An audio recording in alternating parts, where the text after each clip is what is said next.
မင်္ဂလာပါအားလုံးကိုစနစ်ပြချမ်းသာချမ်းသာချ၍ဘေးကင်းကအေးချမ်းကြပါစေလို့ဆုတောင်းပေးပါတယ်ဒီနေ့မှာတော့တန်ဖိုးထားမခံရခြင်းဆိုတဲ့ခေါင်းစဉ်နဲ့ဟောပါမယ်လူသားတိုင်းကတဦးနဲ့တဦးမိခိုပြီးတော့နေကြတယ်ဒါကြောင့်ကျွန်းကိုင်မိကိုင်ကျွန်းမိဖြစ်နေကြတယ်သူကျေးဇူးကိုကျေးဇူးအပြန်အလှန်ရှိနေကြတယ်ဆရာနဲ့တပည့်ဆိုရင်တော့မှဆရာတင်တဲ့စာကိုတပည့်ကကျေးပြွန်စွာလိုက်လံလေ့လာသင်ယူပြီးတော့တပည့်တွေစာတတ်ဖို့လဲဆရာကစေတနာထားပြီးတော့သင်ကြားပေးတယ်မိဘနဲ့သားသမီးမှာဆိုရင်လဲမိဘကသွန်သင်ဆုံးမှပြုစုတိုးထောင်ပေးတဲ့အခါသားသမီးကလည်းမိဘစေတနာအတိုင်းမိဘစိတ်ချမ်းသာဖို့အတွက်ပြုမှုပြောဆိုနေထိုင်ပြီးမိဘကြတော့လည်းပဲသားသမီးတွေအတွက်အားကိုးအားထားရဖြစ်အောင်အမှားမဖြစ်အောင်လို့မေတ္တာတွေထားပေးကြရင်ဖြင့်အပြန်အလှန်စေတနာများမေတ္တာများဖြင့်စောင့်ရှောက်ကြကျေးဇူးပြုကြတဲ့လူပေါင်းလောကဖြစ်တယ်။အဲဒီလိုမျိုးနေထိုင်ကြတဲ့လူပေါင်းလောကမှာမင်္ဂလာတွေသာထွန်းကားတယ်။မေတ္တာတရားထွန်းကားတဲ့နယ်ပယ်မှာအန္တရာယ်ကင်းကြတယ်။အေးချမ်းကြတယ်ပျော်ရွှင်ကြတယ်။သို့တော့ဖြစ်တတ်တာကဆရာကစေတနာထားတဲ့အခါမှာအဲ့ဒီစေတနာကိုနားမလည်နိုင်ပဲနဲ့စော်ကားသွားတတ်တာမျိုးနောက်တစ်ပံတပည့်လှုပ်တဲ့သူကဆရာပေါ်မှာအနွန်တာခံပေးတော်ညာလဲဆရာကမတိကျိုးကြုံပြုပြီးတော့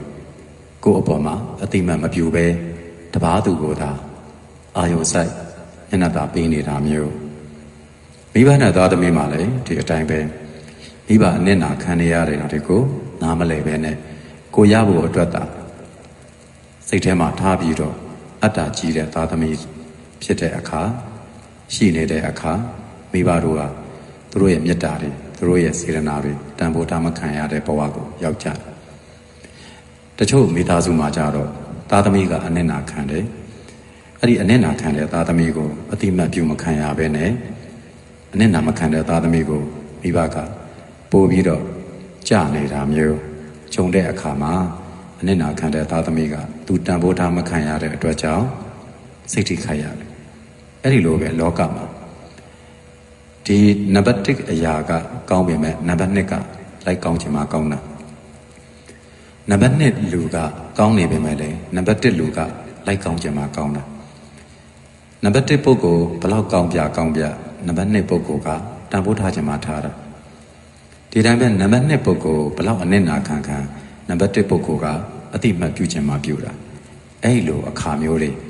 လောကမှာရှိလာတဲ့အခါစိတ်ထိခိုက်ရခြင်းကြေကွဲရခြင်းရင်ထုမနာဖြစ်ရခြင်းဆိုတဲ့ခံစားမှုတွေဖြစ်ပေါ်ကြတယ်အတိတ်ကံကြောင့်လို့ပဲပုံချလိုက်ရတယ်စိတ်သက်သာခွင့်ရအောင်လို့တချို့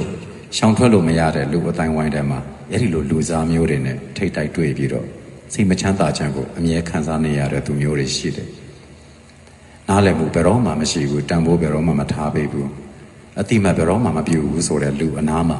နေရတဲ့သူတွေများစွာရှိတယ်။ตาရနေတဲ့သူတွေအေးချမ်းနေတဲ့သူတွေကလက်တဆုပ်လောက်ကလေးပဲရှိတာ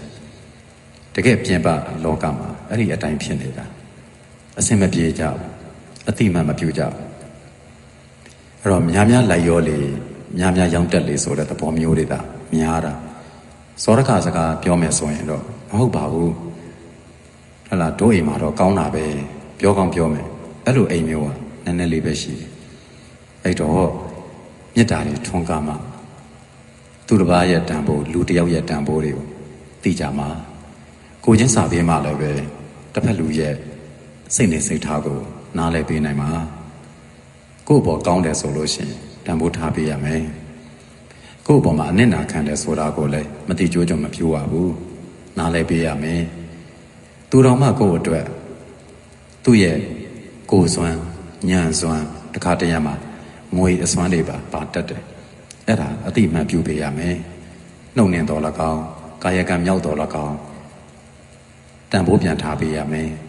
အဲ့ဒီတော့မှလည်းတာယာစုပြေးတဲ့ဆက်ဆံရေးကိုရကြတာအကုသိုလ်နေတဲ့ဆက်ဆံရေးဖြစ်သွားမယ်မေတ္တာတွေပို့ပြီးထွန်းကားလာမယ်ပျော်ရွှင်စရာတွေပို့ပြီးတော့ဖြစ်လာမယ်သူ့ကိုလည်းကိုယ်ကတန်ဖိုးထား ကိုယ့်ကိုယ်လည်းသူကတန်ဖိုးထားဆိုတော့ပြောစရာကောင်းတယ်အဲ့တော့နည်းနည်းလေးပဲလူနည်းနည်းလေးနဲ့ပဲနေရပါစေတယောက်နဲ့တယောက်နဲ့အပြန်အလှန်တန်ဖိုးထားပြီးနေကြရင်အရန်ပျော်ဖို့ကောင်းတဲ့အတိုက်အဝန်းလေးဖြစ်သွားတယ်ဒါကြောင့်အေးချမ်းပျော်ရွှင်ခြင်းကြတဲ့ဆိုရင်အချင်းချင်းရဲ့တန်ဖိုးလေးတွေကိုအတိမတ်ပြုပေးပါနားလည်ပေးပါချီးကျူးပေးပါအဲ့တော့ချီးကျူးခံရလို့လည်းပဲကြောင်မတက်ပါနဲ့